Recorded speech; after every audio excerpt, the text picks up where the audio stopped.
Being a family member, all the roles that I got and the promotions I got was always because of the family that I was in. I knew that incredibly honest of you. Visionaries, innovators, agenda setters, all with their finger on the pulse of tomorrow's tech.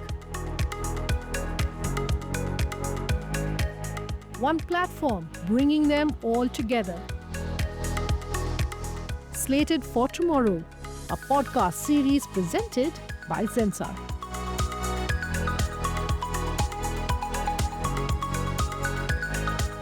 In today's episode, part 1 of a conversation with Anant Goenka of the RPG Group.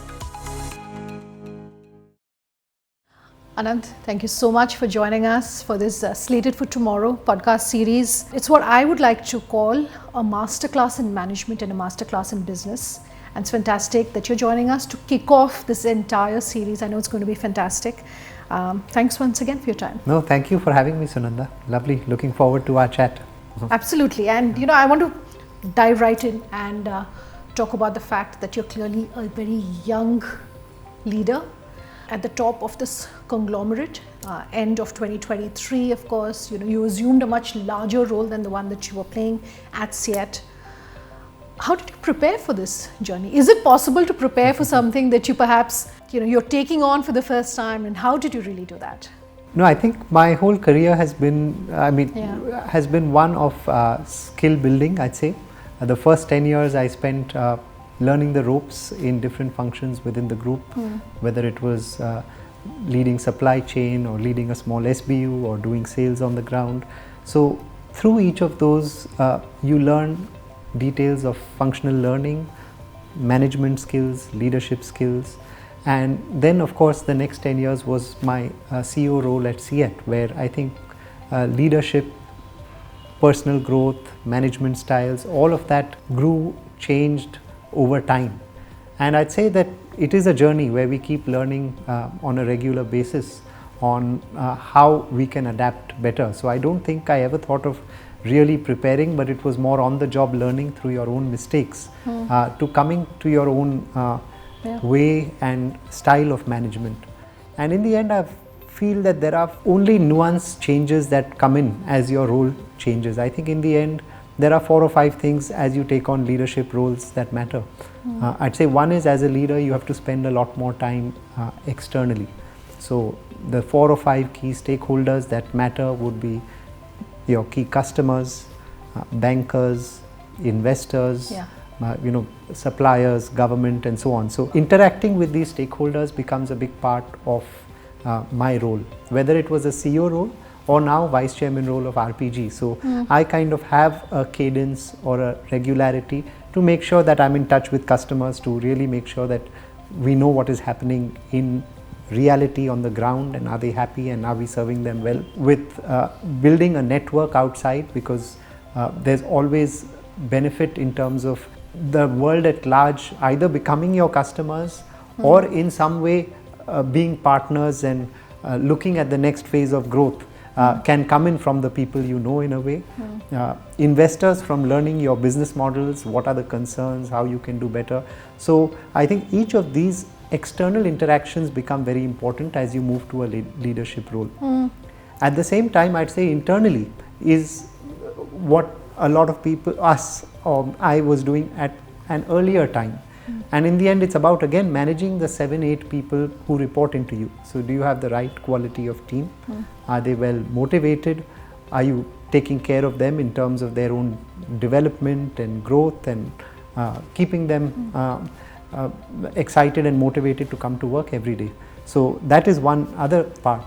And I'd say the third thing is, for me, I believe in the Pareto principle of 80-20. So 20% of things make 80% of difference.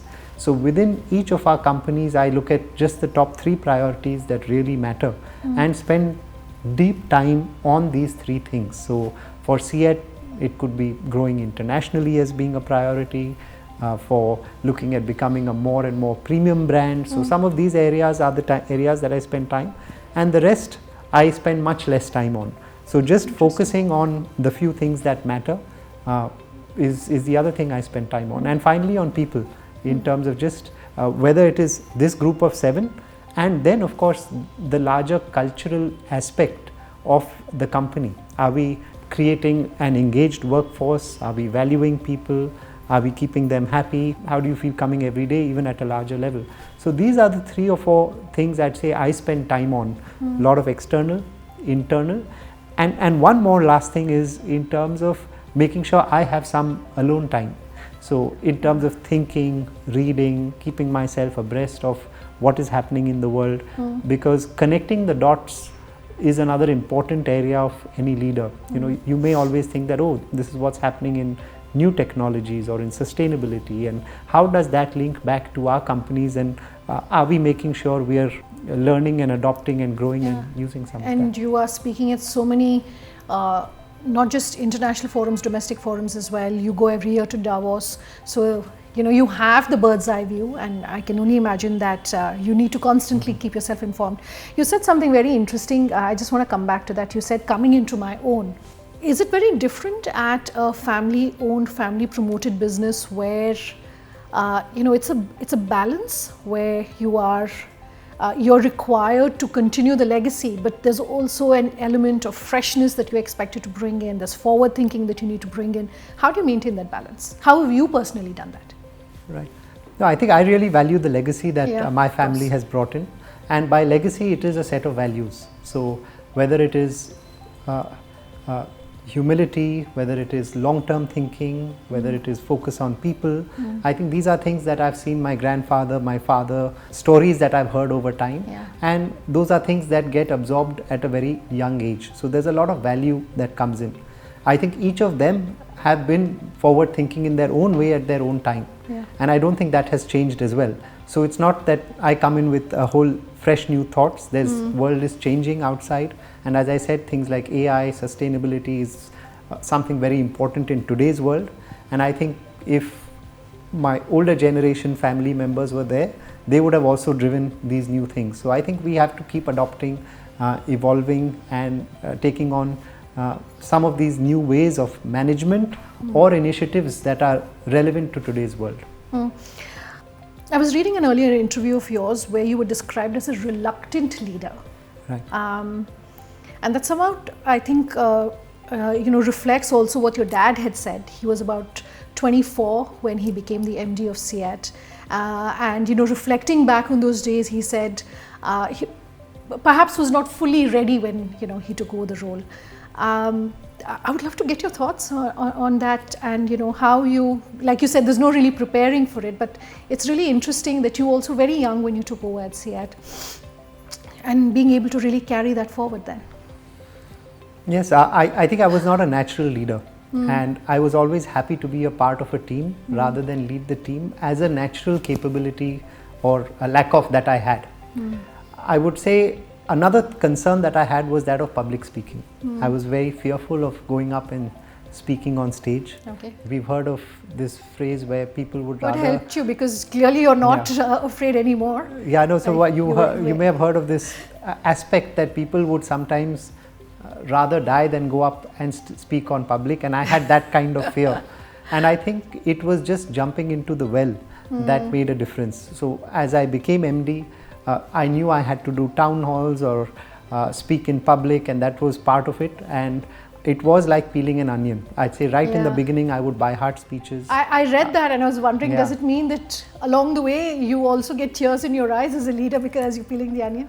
No, so initially there would be a lot of fear. So you would not sleep for a day before because you have to go in and speak. You would by heart sometimes, you would figure out, just read impromptu when you had to. And then I think as and when you do it, you realize, okay, I've just done it now. It's not too bad. I can do a little better job. These are things. I went through a little bit of learning and training myself. And as you do it, I think your confidence does develop. I think that is one important part of it. Second thing I would say is that of confidence. So being a family member, all the roles that I got and the promotions I got was always because of the family that I was in. I knew that incredibly honest of you. So it was because we worked in the group. I was started off as a territory leader sales. In 6 months I became regional manager sales. In another 1 year I became the head of an SBU. Okay, typically how long would it have taken? So in general, if you look, I'd say 3 years to 4 years for anyone to move up to the next level. I was moving up every 6 months to a year. So of course it was because of that, and as you take that on, while you are thrown into the deep end of the ocean and you learn very fast, where you lack is some amount of confidence, because at least I did that, because I doubted on my own capability at that time. And I think that came in, or I was able to build more confidence as I started seeing success.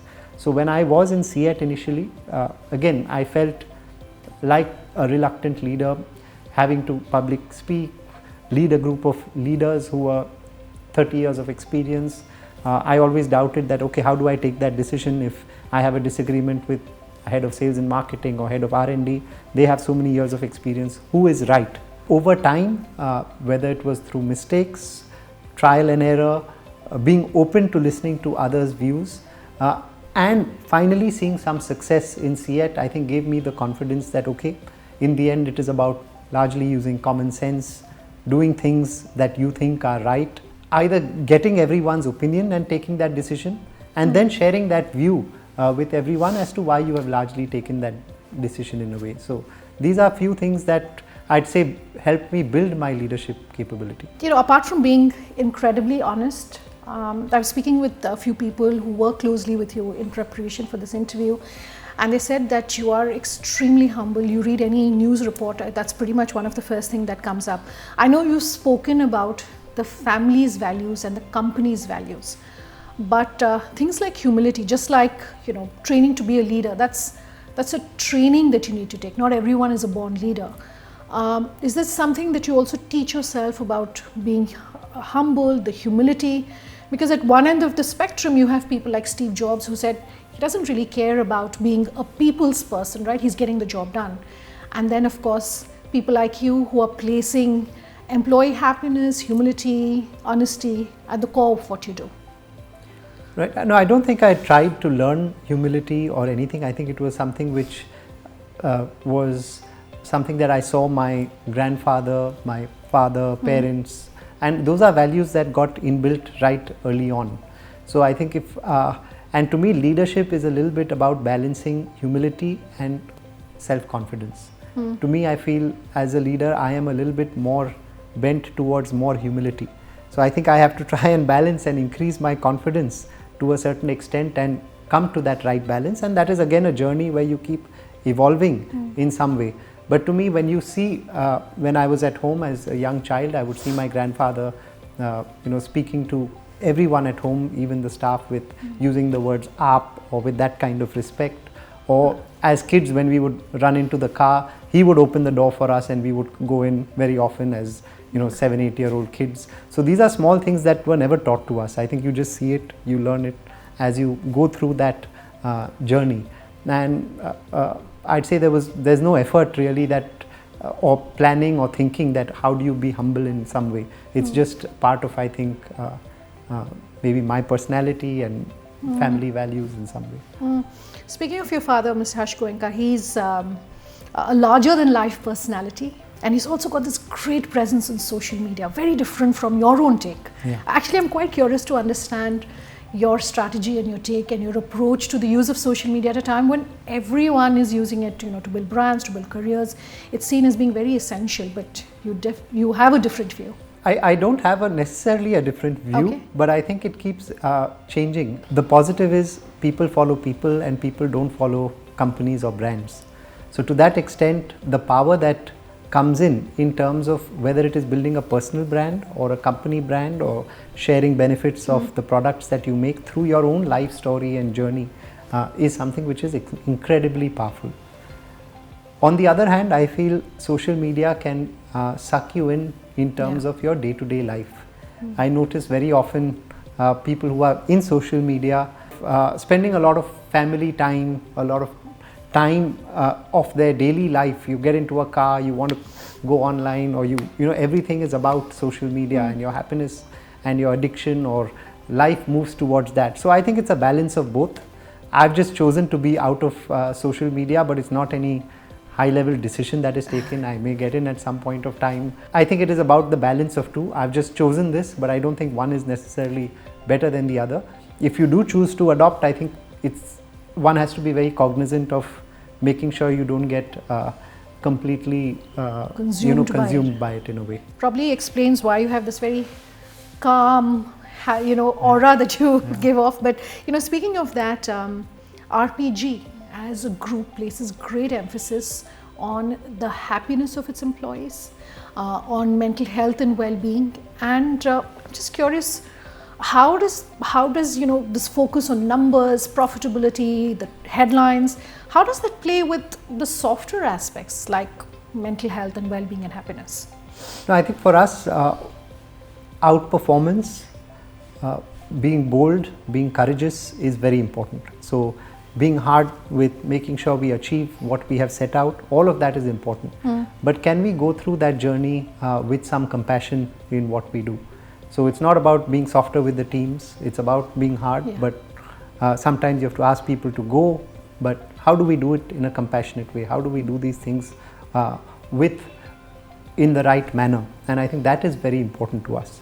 We also believe happiness of people results in happiness of customers, and happiness of customers eventually leads to profit. So that's one connect, I'd say, that is there. I remember I was hearing this professor speak that does success lead to happiness, or does happiness lead to success? He was a Harvard professor, Dr. Tal Ben Shahar, and his view was that happiness leads to success. What is your view? You've seen both. And I agree with that, because very often one gets awards and recognitions, and CEAT has got various awards and recognitions and so on, and the joy stays temporarily, and then over time you go back to your normalcy in some way.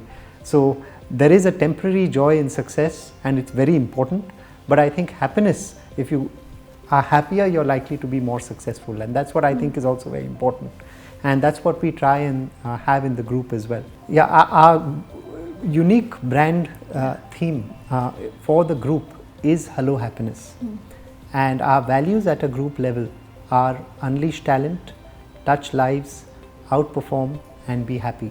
So happiness is very deeply embedded in our belief system as a group.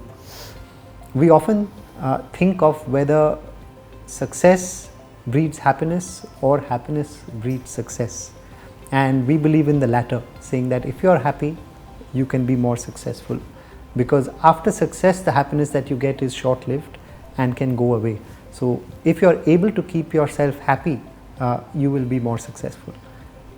We also believe that customers, that if employees are happy, customers are happy, and that results in increased growth and increased profitability and revenues. So happiness is the source of overall growth and profitability and all of that. You were talking about awards and accolades, and you said it's perhaps not all that important. I do know one award that's important, the Deming Award in 23 that you won. CEAT won as part of all the efforts that you have put in and all the changes that you've brought in. And one particular management style, since we're talking about management, the TQM, which is a Japanese style of management, focus on quality, that's something that you've implemented and is of interest to you. What's your personal management style like? One. Two is really help us understand a little more about the style of management, why it was important, why you thought you should implement it, and what some of your takeaways have been really for those watching. So the Deming Prize that we got is an outcome of adoption of total quality management in CEAT. TQM is largely a philosophy that came about post World War II, when Japan was in a very difficult situation post the nuclear bombs. The economy was in a tough space. A few leaders got together and said, let's make in Japan stand for high quality. And made in Japan, then over time, of course, you have the great stories of companies like Toyota and Sony and all of them. The few leaders that created these philosophies have got together in, or some of these is TQM. CEAT was going through a relatively difficult time in 2009-8 or so, and there we felt we needed to make some changes in the way we run the company.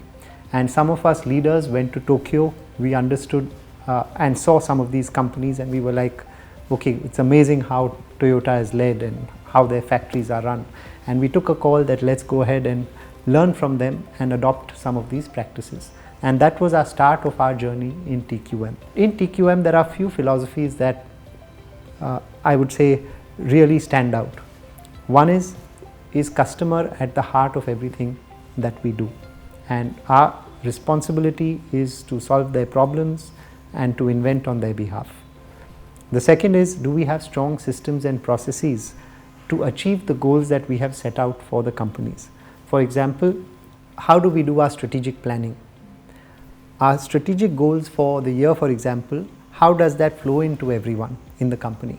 Does the person on the shop floor or does the person on feet on the street know what is the vision and how they are contributing to that vision or to the strategic goals of the company? And what is the rhythm of reviews, appraisals, discussions that happen, and is there a rhythm and a system behind achieving these goals? So that's the second part. And the third part is on people, that are we building capabilities of people? Are we helping them problem solve effectively? Are people working on improvements on a regular basis? Small improvements are called kaizens, large improvements in our terms are called quality improvement projects. So these are complex projects that we help people solve and help build their capabilities to solve these complex problems. So these are some key elements of TQM that we adopted, but it was a long journey. We started off in about 2009-10, and by 2017 we got the Deming Prize, and 2023 we got the Deming Grand Prize. But it's a reflection of these belief systems and values that we adopted and learnt over the years, which has now set the culture of CEAT.